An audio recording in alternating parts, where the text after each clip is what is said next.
Hey, what's up you guys, it's Connor, and today I'm going to be talking about Ready Player One by Ernest Cline. So Ready Player One is about a boy named Wade, and he is living in a trailer park at the beginning of the book, and in this society, and basically the world, the environment has been destroyed, and so a lot of resources are not available anymore, and food is not readily available, and so a lot of people are going hungry, and a lot of people don't have money for just even rent, and they go into debt, and then they become indentured servants. So it's just a really bad time to be living, and so the majority of the population has now kind of secluded themselves and has entered into this virtual reality video game called Oasis. That's an online multiplayer universe basically, and most people spend all of their time in Oasis. Wade is one of those people. He does almost everything in Oasis. He spends like 16 hours a day inside of this video game. He goes to school in Oasis, his friends are in Oasis.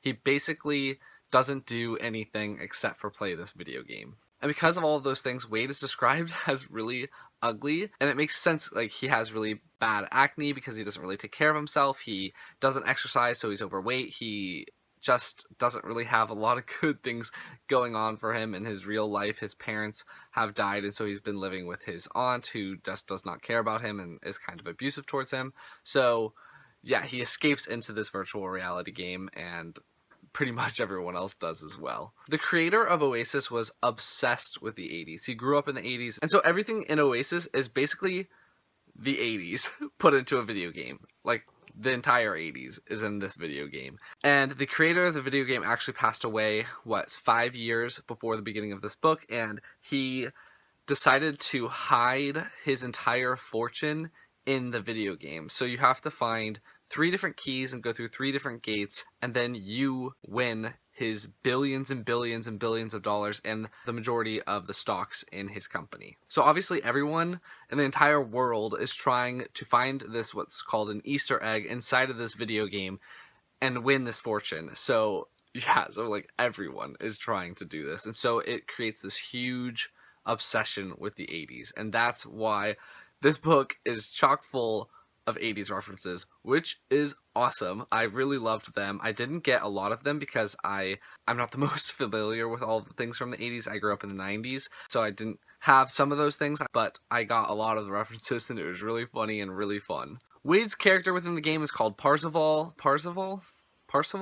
and his best friend is this guy named H, and then he has a total huge crush on this one gamer named Artemis, and Artemis has a blog. So his whole world is wrapped up into this video game. The novel is told in first person from Wade's point of view, and so in the first little introduction thing, he basically tells you that he finds the first key and everything goes crazy from there. His real life gets crazy, and his internet life gets crazy. It's just a fantastic adventure of Wade / Parzival trying to get this Easter egg before everyone else does. I loved this book. It was so good. I really, really, really enjoyed it. I thought it was a lot of fun. I thought it was really well done. I really cared about all the characters. I was really curious about what was going to be happening to them, and I had all these predictions, and a lot of them ended up being wrong, and I really like when books can surprise me and when I am actually proven wrong with all my guesses. I think that is one of the best things a book can do,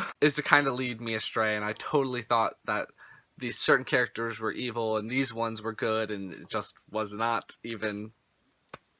Ugh. I only had one kind of complaint, was that the book is separated into 3 different parts. It's level 1, level 2, and level 3. And level 2 gets really, really heavy with the 80s references, and so the descriptions for each reference ended up getting really long, and I skimmed when I didn't know what the reference was, and they were just kind of explaining something that I wasn't understanding. I would kind of skim that just because I really didn't get it, and so I was just not interested in those parts. But other than that, I really enjoyed this novel. I really thought it was amazing. I am really curious about reading Armada, but I've heard it's not as good, and I don't really know if I would like it or not. I have no idea, but I probably will give it a go anyway. So anyone that was alive during the 80s, and also probably 90s kids, would definitely get a lot of the references. I know my brother would not get any of the references. He was born in 2001, so he just is not even in the zone to get a lot of those things in that book, but It was so good. I definitely recommend it. So that's my little gush, I guess, about Ready Player One.